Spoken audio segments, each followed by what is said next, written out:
जय महाराष्ट्र. महाराष्ट्र राज्यातील तमाम शेतकरी बांधवांना ज्याची प्रतीक्षा आहे ती म्हणजे नमो शेतकरी सन्मान निधीच्या 8व्या हप्त्याची. आपण पाहतोय की जसंही पी-एम किसानचा हप्ता वितरण होतोय, त्याच्या 15 दिवस किंवा 1 महिन्याच्या आतच नमो शेतकरी सन्मान योजनेचा हप्ता हा वितरण होतोय.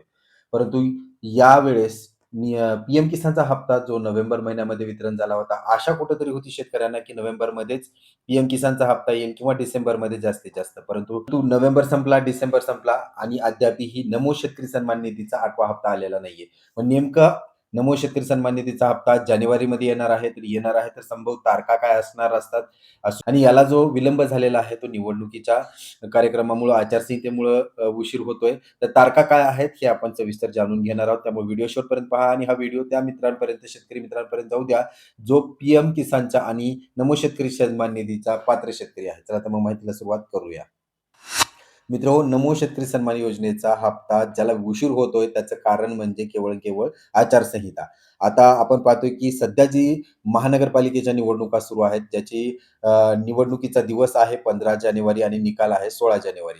आता हे संपताच जी निवडणूक शिल्लक राहिलेली आहे राज्यामध्ये ती म्हणजे जिल्हा परिषद आणि पंचायत समितीची. आता जिल्हा परिषद आणि पंचायत समितीची निवडणूक ही ग्रामीण भागातली निवडणूक आहे. आता त्याच पार्श्वभूमीवर जसं की लाडक्या बहिणीला 31 डिसेंबरला पैसे देण्यात आले, ज्या अर्थी की निवडणुका किंवा मतदानामध्ये त्याचं रूपांतर कुठेतरी होऊन पाहील किंवा सरकारकडे कुठेतरी सकारात्मक दृष्टिकोन वाढेल. तर तोच प्रयोग काय तो येणाऱ्या पंचायत समिती आणि जिल्हा परिषद निवडणुकीच्या समोर म्हणजेच निवडणुका ह्या 31 जानेवारीच्या आत होणार आहेत. तर अपेक्षा ही आहे की आचारसंहिता जसं महानगरपालिकेची संपेल 15-16 जानेवारीच्या नंतर आणि जी निवडणूक लागू होणार आहे 30 जानेवारीच्या अगोदर, या 20 तारखे ते 30 तारखेच्या दरम्यान म्हणजे जानेवारीच्या शेवटच्या आठवड्यात किंवा शेवटचे जे 10 दिवस आहेत, त्या महिन्याचे शेवटच्या 10 दिवसात नमो शेतकरीचा 8वा हप्ता पडण्याची दाट शक्यता आहे. कारण सरकारकडं हे एक कार्ड आहे आणि हे नमो शेतकरी सन्मान योजनेचे पैसे आहेत. त्यामुळे हे राज्य सरकारचे पैसे आहेत आणि हे राज्य सरकारच्या हातात आहे, की कधी त्याचं वितरण करणार. आता सरकार त्याचा पूर्ण फायदा घेणार आहे.